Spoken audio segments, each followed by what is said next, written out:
Welcome to Freight Marketing Gurus. Today we've got Jacquie Mazziotta, Go Jarrett Director of Marketing. Welcome, Jacquie. Well, thanks, Jenny. It's great to be here. Awesome. We're happy to have you. I'm excited for this conversation. We're going to be talking about marketing sales, and it's always fun having this conversation. Kind of gotta like make sure you're not saying the wrong things.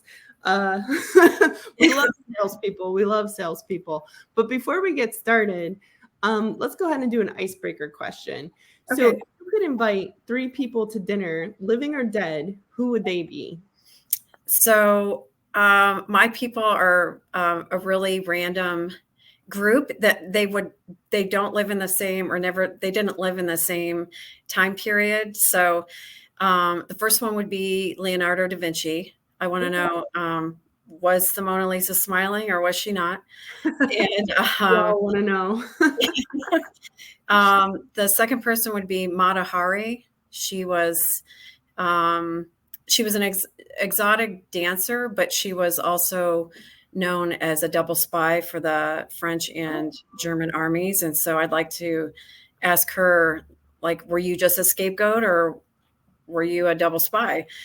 And and then the third person would be Elvis, because he lived, I think he was much more dynamic than what, he's probably known for. He lived, obviously he did some, the pelvis gyrating and Ed Sullivan show. But I think, what he did for race relations during the civil rights movement, and some of the things that he encountered were really, I think, challenging for anyone but for him as a celebrity and in the role he was in. So I'd like to just talk to him about what that was like and just learn more. Yeah, those are like fantastic answers. Like mind blown. Wow. Like I want answers. Is the Lisa Marie smiling or not? And then I never heard of. Is it what was her name again? So Mata Hari. Mata Hari. Okay. Yes. And what time period was she from? She was from like 1900, 1905, during World War I. So she was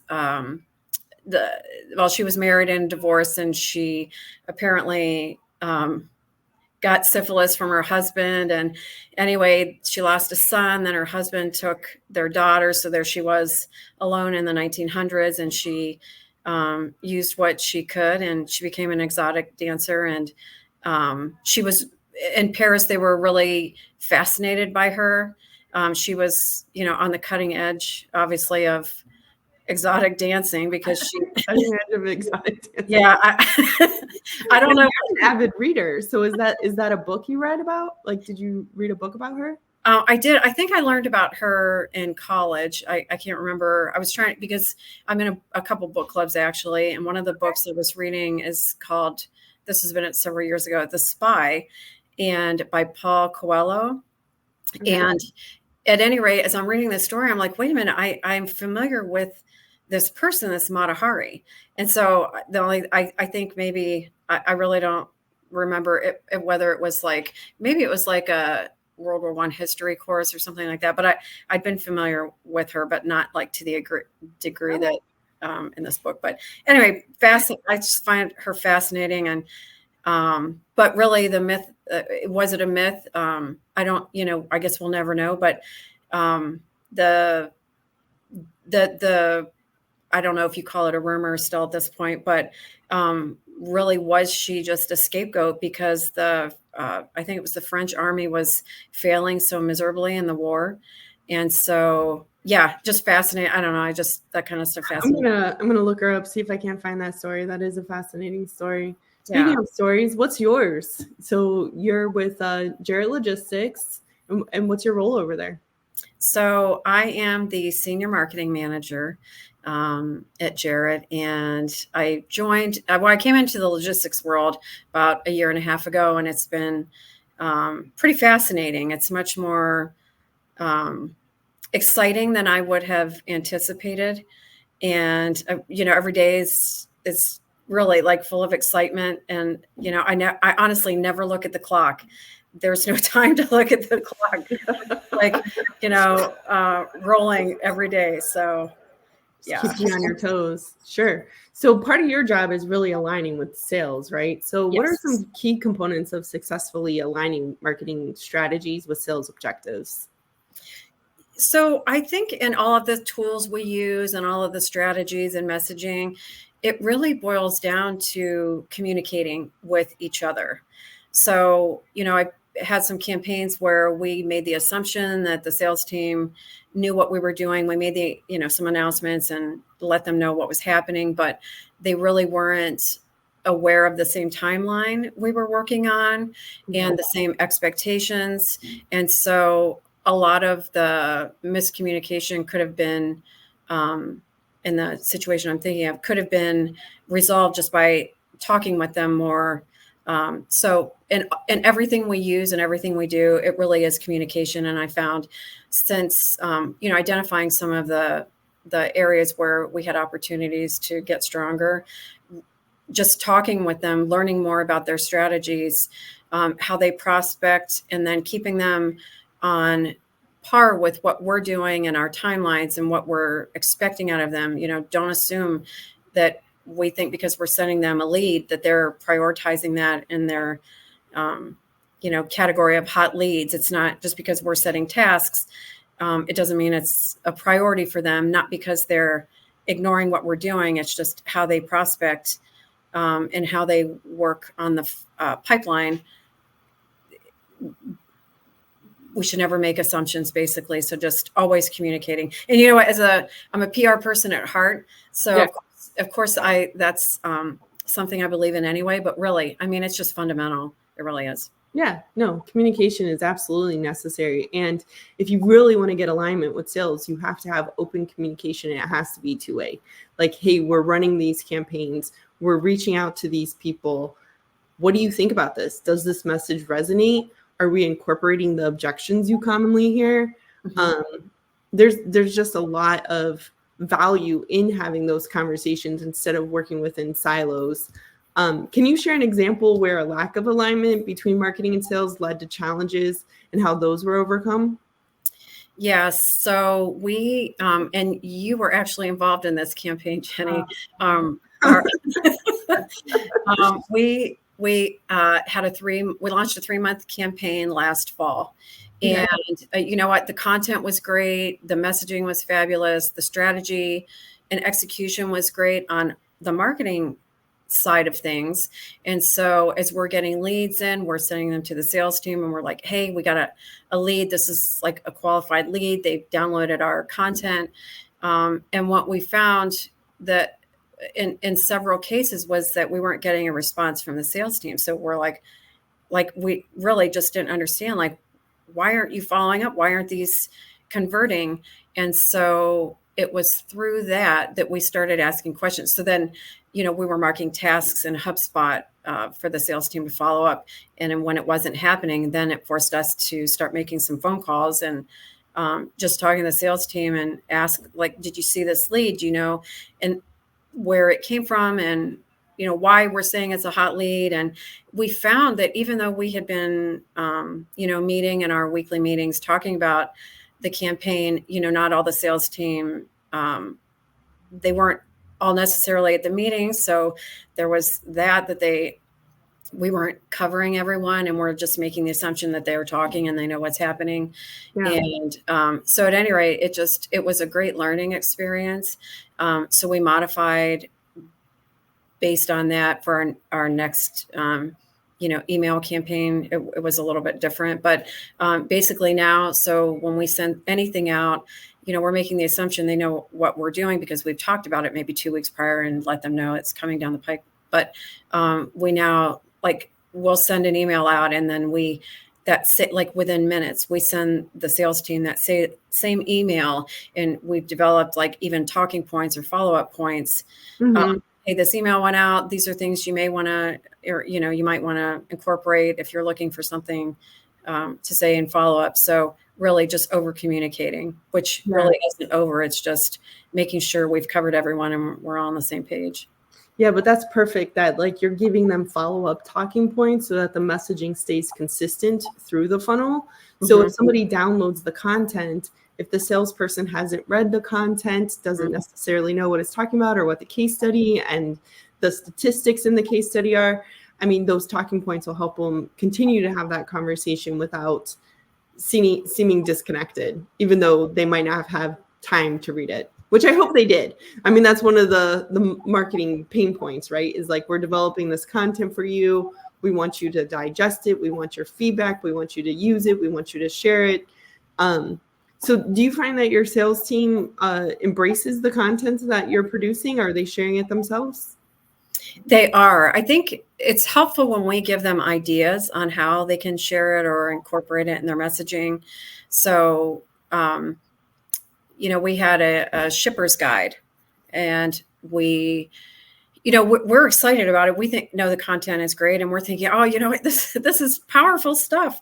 But just because, we're readers and we're creating the content doesn't mean that they are, or that they have time, or maybe they're skimming, or even if they've read it, that doesn't mean that they necessarily know how to incorporate it. So yeah, we found it very helpful to just help them. Number one, don't make any assumptions.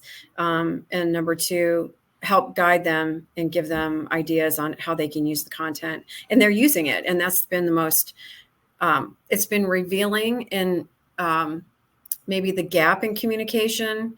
But now it's just really been a great way to figure out like how we can work better, and they are receptive to it. So I think they just needed, I have found that they've needed us to reach out more. And it's funny because we are the communicators and the marketing people. Yeah. Communicate. Yes. But they're an internal audience too. And so by, I'll just say, treating that audience with the same reverence that we would an external audience, they have really embraced it. So that's awesome. Yeah. So how do you use customer data to drive both the sales and marketing efforts? Well, we use it for marketing content and for sales follow-up. So we know the content, number one, is it compelling content? Are we writing creative enough headlines or subheads or intros that people are actually opening the emails? And then based on that content, we know then we'll send the open rates or the click rates. And, it's kind of wild. We'll see that some people are opening some of our marketing emails like 38 times. So we know that they're interested, whether that maybe it's not that same person, but they're forwarding it to people who are opening it. So it's valuable content. But then when we send those open rates to the sales team to say, hey, your prospect or your customer is checking this out, then it's telling us that the content is valuable, and it's also giving them tools they can work with to create that conversation or meaningful interaction. So any quick tips on how to get those kind of open rates, to get high open rates? What are you looking at? What are you optimizing? Where are you seeing success? You know what? It's the content. So we have some really great writers on our team. And so rather than, it's just being creative with the content, actually. So rather than, okay, we have a big event coming up this summer. So we know, okay, you could easily say, okay, the Jarrett Supply Chain Summit, August 8th. Or you can say something like, why do you need to be here? What is important to you? Or, who should be in the room? Just creating good content that it makes them curious and makes them want to read. I feel like a catchy subject line then. Yeah. Okay. All right. So what role does technology play in integrating marketing and sales? Are there specific tools or platforms that you recommend? Yes. So we use, of course, HubSpot. We currently use ZoomInfo, LinkedIn Sales Navigator, which is like LinkedIn on steroids. So that's a really powerful tool. It allows you to see, so you and I are connected on LinkedIn. So if you would, maybe that's not the best example, but let's just say I asked you to accept like an invite and you accepted it, then I would be able to see your connection. So it helps it doesn't give me like any inside scoop to, your contacts or anything, but it helps create warm leads. So if you're connected with someone that I know or I've been trying to reach, then it allows that a little bit of a warmer intro to that person we're trying to reach. So. Okay. Yeah. I use LinkedIn Sales Navigator myself. I think it's really great for making connections, doing the in-mails, which if you ever do a connection or an in-mail in LinkedIn, it also does the email. So if you can't get through email, it's just another channel, but then also it like reinforces that communication to them because it goes multi-channel. How do you measure the success of marketing campaigns in terms of sales performance? Well, you know what? We determine where they are in the pipeline, where they are in the sales process. So if we've been able to, let's just say, generate some leads, and we know we've been able to help the sales team follow up and get them in the pipeline. Mm-hmm. So depending on, and of course, the size of the deal is important and is a measure on, obviously the figures. Right. But yeah, so we can measure it by whether we were able to help get them these contacts or, conversations or whatever, get conversations started, get them in the pipeline and where they are in that pipeline. And then ultimately, turning things into deals. So you track your leads full funnel, like what channel they're coming in from marketing, what source they're coming in to the website, all the way through the engagement with the salesperson to close. So you can see the complete customer's journey. Yes, from the hits on the website to all the way through the entire journey. Yeah. And you use HubSpot for that? Yep, we use HubSpot for that. We can see when they're coming through the social media channel. So through LinkedIn, I mean, we track it all. Perfect. But HubSpot is obviously the main tool we do for that. Yeah, like bringing all that information together. Yeah. So what strategies have you found effective for fostering a collaborative culture between marketing and sales? Strategies, so I'll go back to that communication, the open communication again. But we've been able to we have monthly one-on-ones. So with our sales operations team, so that helps us identify where there are opportunities for training. Maybe it allows a conversation that if there's trouble logging something in HubSpot, then it's a more personal opportunity to just have conversations about, hey, I'm struggling with this. I don't know why I'm logging this or it's not working right. And then again, it allows us to realize, wait a minute, are there any trends that we see that we're missing? If, there's, let's just say like a few opportunity or a few issues that we're seeing are common among several people. So there's that. And then we also have quarterly meetings where we meet on a bigger format with more people.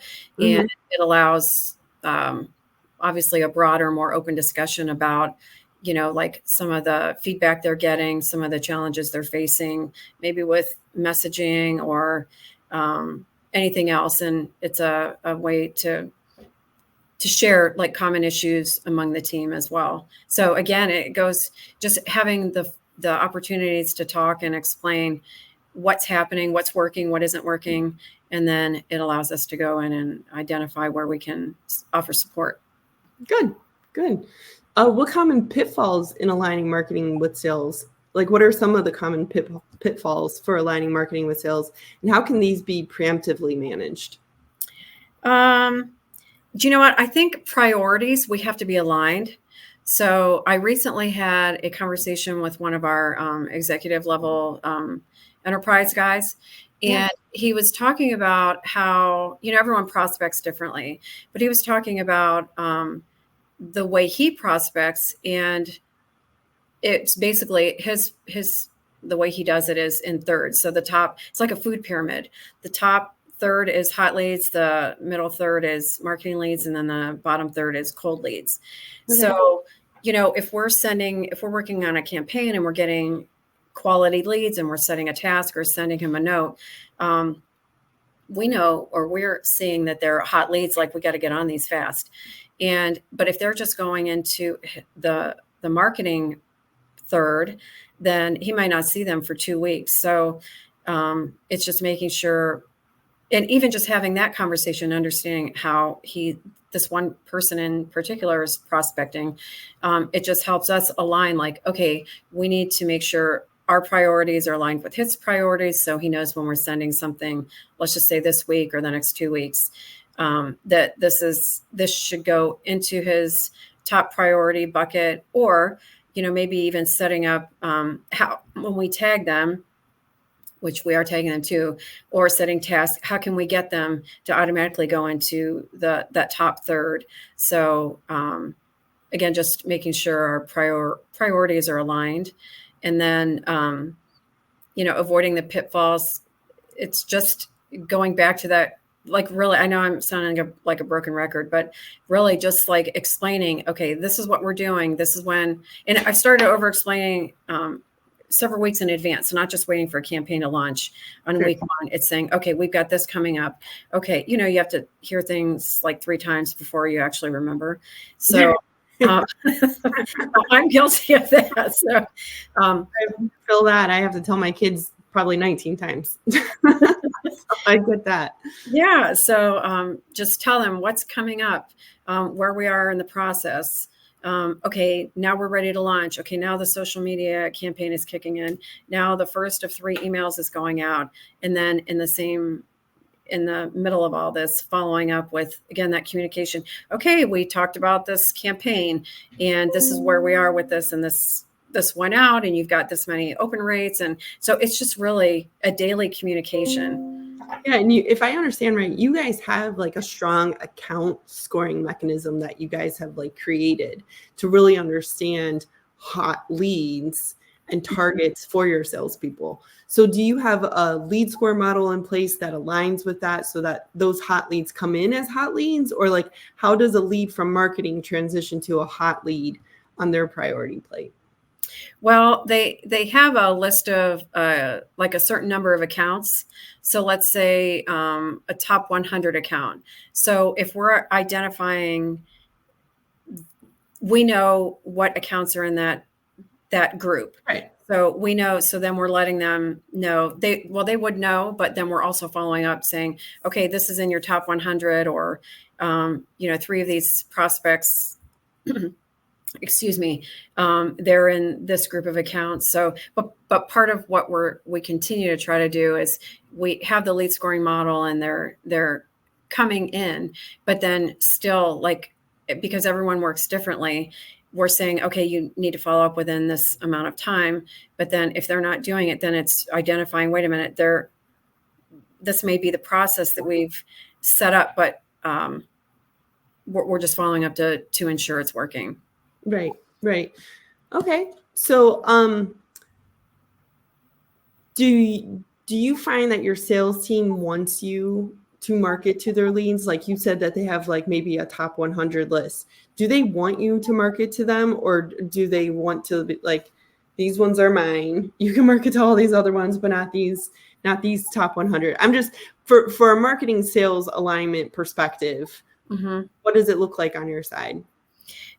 They do. So as long as we're telling them what we're doing in advance, then we know, okay, let's say, I'm just going to go back to the supply chain summit. Let's say we announce our keynote speaker, and we send an email out on today, and let's say they've already been working this account yesterday and today or something. Then it's like, wait a minute, you've sent this email out. So but they do want us to communicate, but they just want to know what we're saying and what our timing is, so that they know. So especially if we're sending something out today, then they know to be timely. Okay. So they see it as a benefit. Yeah. Because I mean, you send the communication from marketing, correct? And then they can follow up and say, hey, did you see this? Are you interested? Would you like to talk about this? Would you like me to save you a seat? Something to follow up on, a reason for the outreach. So yes. That's a good sign. That's a good thing. Yeah. And, even coming to that is, if we're just sending out these these emails or these messaging campaigns or whatever we're coming up with, and they have no idea what we're doing, then that's not really efficient, and it's not really helping anyone. So just going back to, it's like, becoming best friends. Like, we're best friends, marketing and sales. I'm going to send my message, then you follow up, and we're going to go together. Yeah. Really simple stuff. So do they embrace the content and the message? Like, are things coming along in terms of like, we want you to market to them, we love what you're doing? Like, how's your feedback sound like? Because if I understand right, like, you were kind of newer in logistics, but then marketing was kind of a newer approach, I guess, from a content marketing perspective, was a newer approach for Jarrett, right?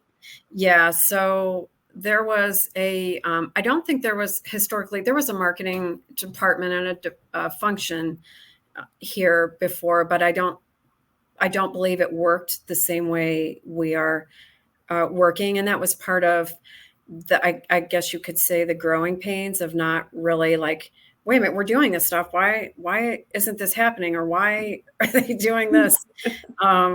So, and then it was like, wait a minute, like something doesn't make sense. And I realized that it's just a matter of, we had to develop a synergy between marketing and sales, so that, number one, we were like making sure they were included in what we were doing. And number two, they understood how this works and why, like how this supports what they're doing.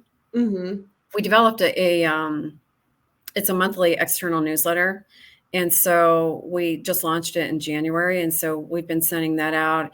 But we also send out a supply chain report every month. So it gives an update on, anything from like LTL to maritime. So, and it's all industry news. So we found that, if we send these two pieces of information separately, then we run the risk of spamming people unsubscribing. So we've combined them, and now we realize the newsletter open rates have increased since making sure that the two pieces are combined.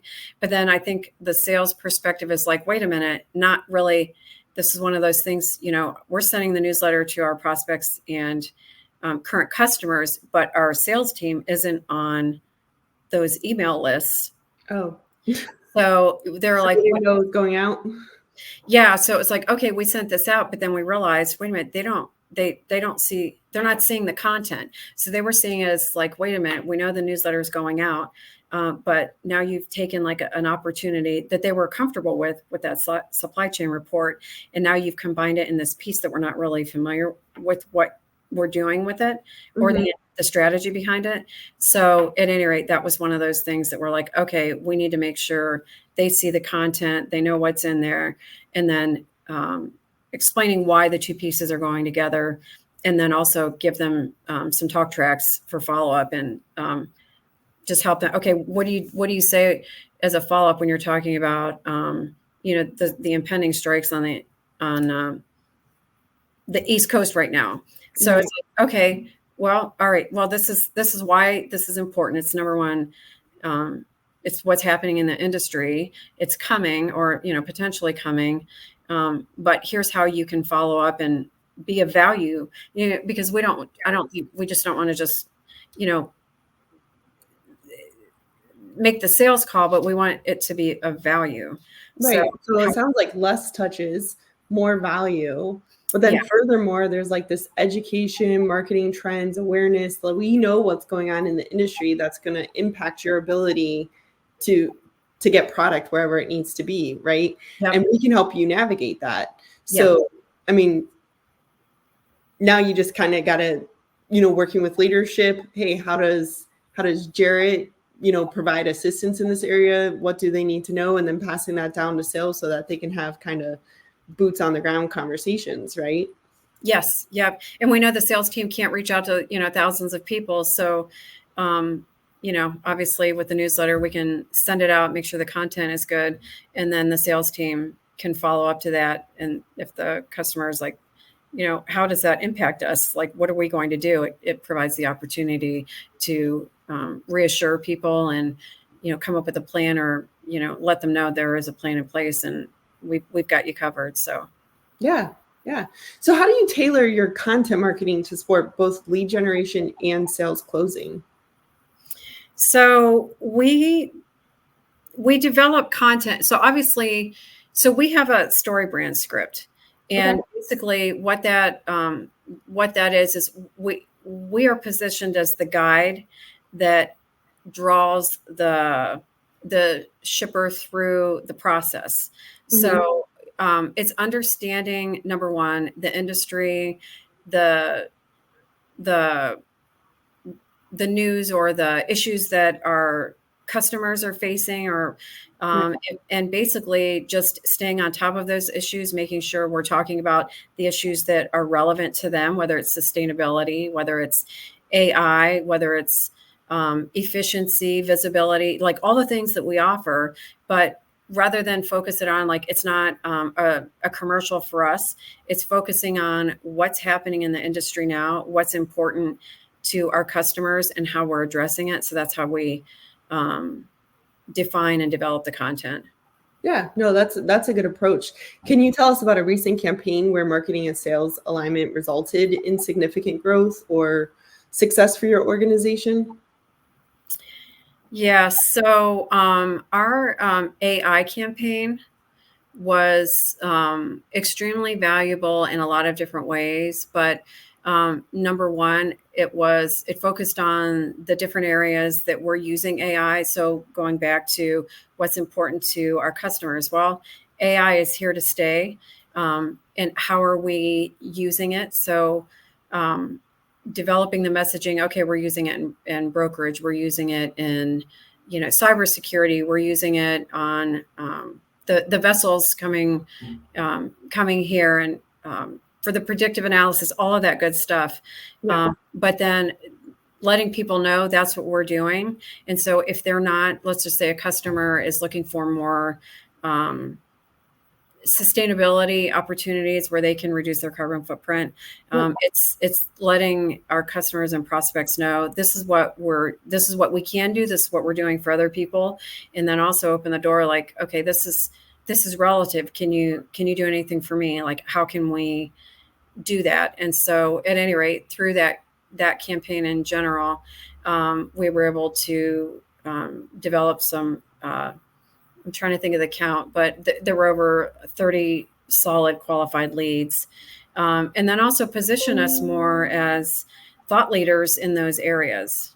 So as far as the content, I mean, I could talk about the content for a long time, but it's but it's content that's relevant, that's current, that's that people want. So, and again, the PR person in me is going back to your audience. What does your audience want to know from you? Mm-hmm. They want to know what you have that can benefit them, that can help them with their efficiency, their visibility, and all the other things. So at any rate, the AI campaign, we were able to do that in a lot of different areas. Yeah, and you've also repurposed that content. So it kind of stemmed from a show you had previously, and you had customers on Stage Talk that were able to turn into case studies. Then you had this overarching pillar piece, and you're able to, share that via blogs, social media, email. So you really got a lot of mileage out of the content, out of that core message as well. Yes, it was again, because it's relevant information. But I mean, we had earned media opportunities, like you said, the case studies, the blogs, the social media content, the messaging in a lot of our marketing campaigns. Like, I mean, it was endless. It really, and we're still, because it's still relevant, we're still able to use even some of that today, because it's not like, okay, it happened a month ago and now it's like old news. I mean, it's still relevant. It's still relevant, but it's almost a year later. Yeah. It's almost a year later and still able to use it. That's great. So now it's my favorite part of the show, where I ask you to share some secret sauce. Give us some secrets or give us some tips. Tell us how we can improve something that we're doing within our business, our marketing and sales alignment, anything. Give us a little, give us a secret. What makes you so successful? So our departments are really motivated by food, and we have an ice cream store across the street. So we make promises with food. All right. If we get a 19.6 open rate, we're going for ice cream cones. Yeah. If you can schedule this MI by next Wednesday, like we're going to get you what we call a Sarasota concrete, which is a type of custard that's made by one of our companies. It's called Ore Valley Creamery. Okay. And that was an innocent plug. I just got This is not sponsored by Orville Creamery. But it's like, so honestly, we did that. So we have our sales meeting, our quarterly sales meeting next week. And we're like, hey, if you can do this by whatever date, we're going to get you custard next week. So they're taking us up on it. So does it work? Does it work? It does. Yes, it does work. Food is a good motivator. You heard it here first. Mazziotta says, bribe people with ice cream. You know what? It's great for incentivizing people. Yeah. So, I mean, it incentivizes me for sure. But you know what? Seriously, just keeping people, the sales team, focused on the priorities. And making sure we're aligned. And then internally with our department, just focusing on the end goal. Like sometimes, our goals seem like, wow, are we going to make this? And it's like, don't take your eye off the goal. And seriously, if it takes the ice cream or custard to motivate people, which it works. We do it with coffee. We do it with all kinds of different stuff. Get the good stuff. Yeah. Or you're getting the decaf from the bottom. No, that's too funny. I mean, to be honest, I've experienced the Jarrett culture and attending these events that you put on. Like you had country music singers there, you had motivational speakers, you had people from the industry talking. The families came in. You had the ice cream, you had the hot dogs. There's something else I miss. Oh, even lunch. Even lunch was catered by like a local company, and it was just like a sweet kind of like home filling moment. Like it was very home style, and just I love the Jarrett culture. Could you just speak to that really quickly, because I think it aligns with your motivation, and like Orville Creamery is owned by Jarrett, right? And so like you guys are like this homestead of companies in Orville, and you've got logistics and you got ice cream, and I think you have a gym, but like you really have this like whole culture, and you align with NASCAR. And even NASCAR speakers, that's who I'm missing. Like, I mean, to go to the Jarrett facility for that event or anytime is an experience in itself. And so I think that speaks volumes to what you guys are doing over there. But like even the small things, right? Like the ice cream, it doesn't have to be this huge, like, oh, everybody's getting these ridiculous bonuses or anything like that. It's like, it's the little things that matter. And like, it's just feels very homey, and everybody's well taken care of. And just, I don't know, the culture over there is great. Even you guys have a, what is it? You answer the phone within 3 rings? 3 rings or less, and respond to all emails within 10 minutes. And by a person, it's not a bot.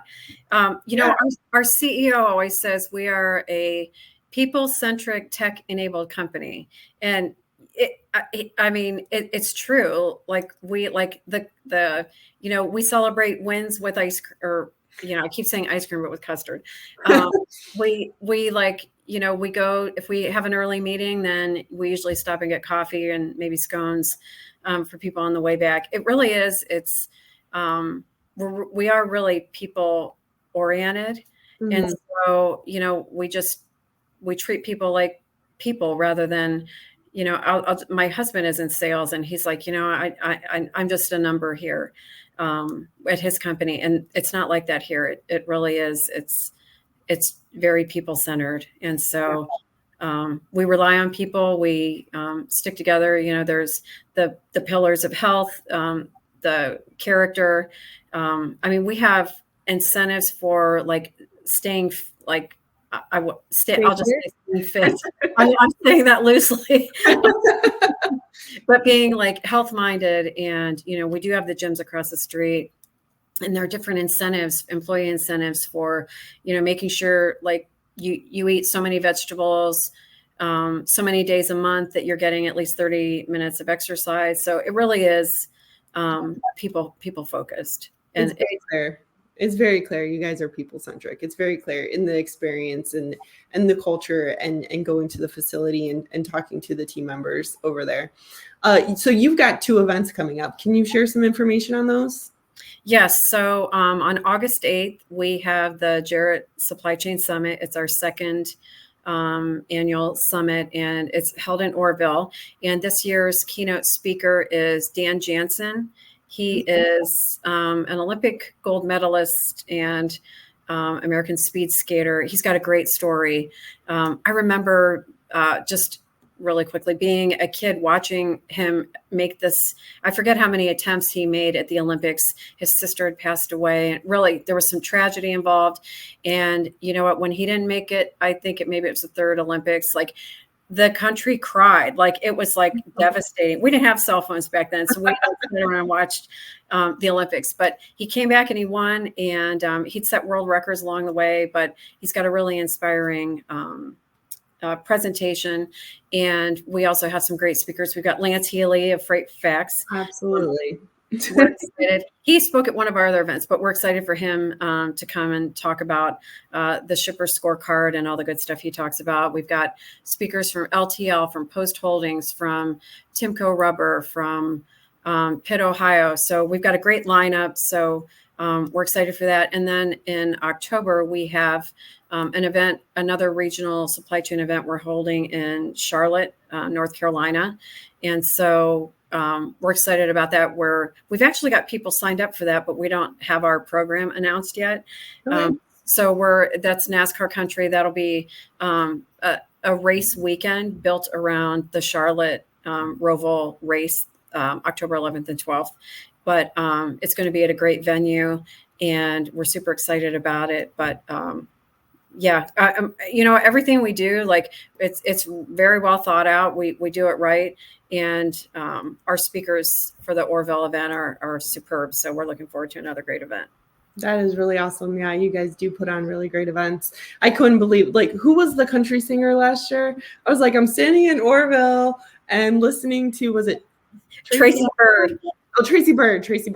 Yeah, I'm like singing Watermelon Crawl and getting my autographs from Dale Earnhardt Jr. Then you had the former Ohio State football coach, and Jim and he had an amazing speech. It was very inspirational. It was just great. So for anybody listening, how can they get in touch with you, Jacquie? Visit gojarrett.com. It's gojarrett.com. And there's just a quick, easy button to tap, and you can see all the speakers, all the good stuff we've got planned. And it's going to be a great event. Awesome. Well, thank you so much for being on. Yeah, thanks for having me, Jenny. This has been fun. Absolutely. We'll do it again. All right. Sounds good.